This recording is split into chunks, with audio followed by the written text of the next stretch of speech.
Hello friends, welcome to my kitchen. நாம இப்ப பார்க்க போற ரெசிபி என்னன்னு பாத்தீங்கன்னா மிளகாய் ஸ்டஃப்டு பஜ்ஜி. பஜ்ஜி மிளகாய்க்குள்ள உருளைக்கிழங்கு ஸ்டஃப் பண்ணி செம டேஸ்டியா எப்படி செய்யலாம்ங்கறத பார்க்க போறோம். இத பாருங்க, நான் கட் பண்ணி வச்சிருக்கேன். செம சூப்பரா இருக்கும். இது உள்ள இருக்கிற விதையை எடுத்துட்டு நம்ம இத மாதிரி ஸ்டஃப் பண்ணி வைக்கிறோம். அவ்ளோ சூப்பரான இந்த மிளகாய் ஸ்டஃப்டு பஜ்ஜி எப்படி செய்யலாம்ங்கறத நம்ம இந்த வீடியோல பார்க்கலாம்.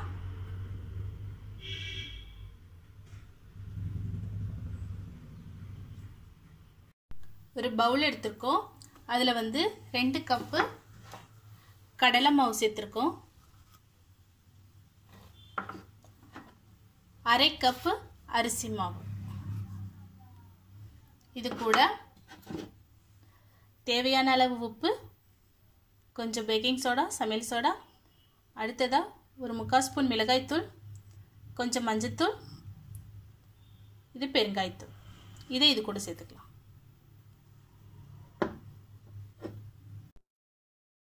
கொஞ்சம் கொஞ்சமா தண்ணி சேர்த்து பஜ்ஜி மாவு பதத்துக்கு கலந்து எடுத்துக்கலாம். உங்ககிட்ட அரிசி மாவு இல்லைனாக்கா நீங்க இட்லி மாவு இல்லைன்னா தோசை மாவு ஏதாவது இருக்கும் இல்லையா, அதுல வந்து ஒரு 2 ஸ்பூன் கலந்துங்க. சூப்பரா இருக்கும். நான் ஏற்கனவே வாழைக்காய் பஜ்ஜி வீடியோலயே சொல்லியிருப்பேன். பாருங்க, கட்டி இல்லாம மாவை இந்த பதத்துக்கு நம்ம கரைச்சி எடுத்துட்டோம். இதை கொஞ்சம் நேரம் 10 நிமிஷம் வச்சுட்டு நம்ம உருளைக்கிழங்கு ரெடி பண்ணிக்கலாம். ஒரு பாத்திரம் அடுப்பில் வச்சுருக்கோம். அதில் எண்ணெய் ஊற்றிருக்கோம். எண்ணெய் காஞ்சதுமே கொஞ்சமாக சோம்பு, அது கூட கொஞ்சம் ஜீரகம்,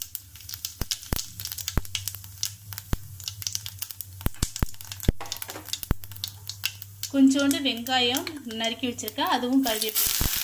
ஒரு பாதி பெரிய வெங்காயம் போதும்.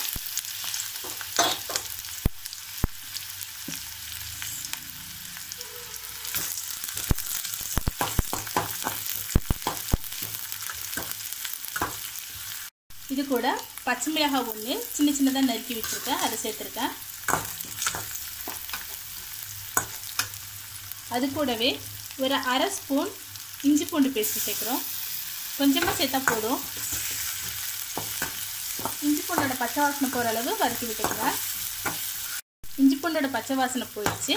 இப்போ வந்து 1/2 ஸ்பூன் மிளகாய் தூள், கொஞ்சோண்டு மஞ்சள் தூள், try mango powder, amchur powder வந்து ஒரு 1/2 ஸ்பூன்,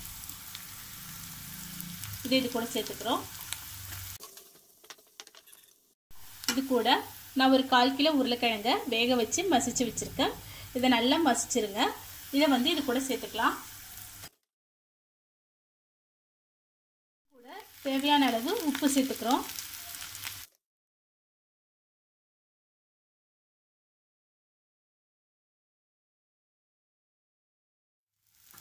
கொத்தமல்லி தழை இது கூட சேர்த்துக்கிறோம்.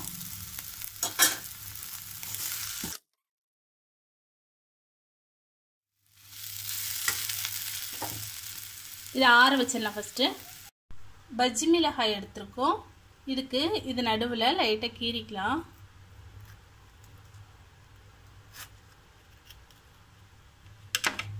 கீறிட்டு இதை விதையை எடுத்துடணும்.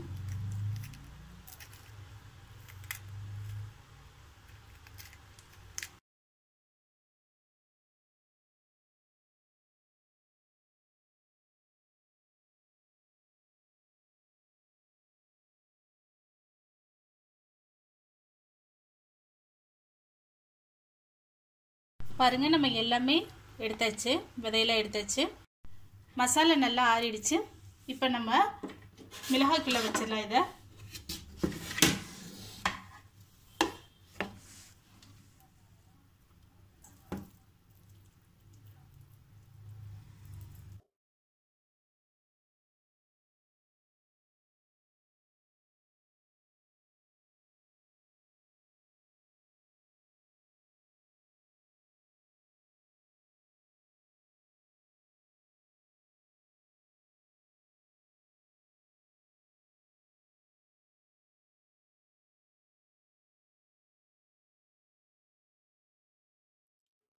நம்ம எல்லாமே ஸ்டஃப் பண்ணியாச்சு.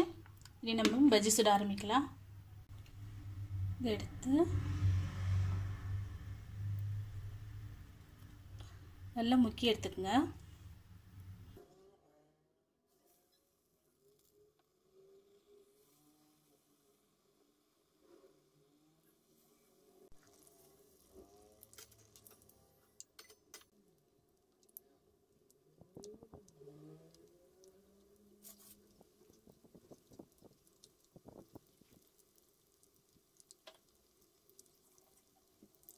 நம்ம எல்லாமே பொரிச்சு எடுத்தாச்சு பாருங்க. சூப்பரா ரெடி ஆயிடுச்சு மிளகாய் ஸ்டஃப்டு பஜ்ஜி. இதை நீங்களும் ட்ரை பண்ணி பாருங்க. ட்ரை பண்ணி பார்த்துட்டு ஃபீட்பேக் சொல்லுங்க. இது மாதிரி மேலும் நல்ல நல்ல ரெசிபிக்கு மறக்காம கீழே உள்ள சப்ஸ்கிரைப் பட்டனையும் பெல் சிம்பிளையும் அழுத்துங்க. தேங்க்யூ.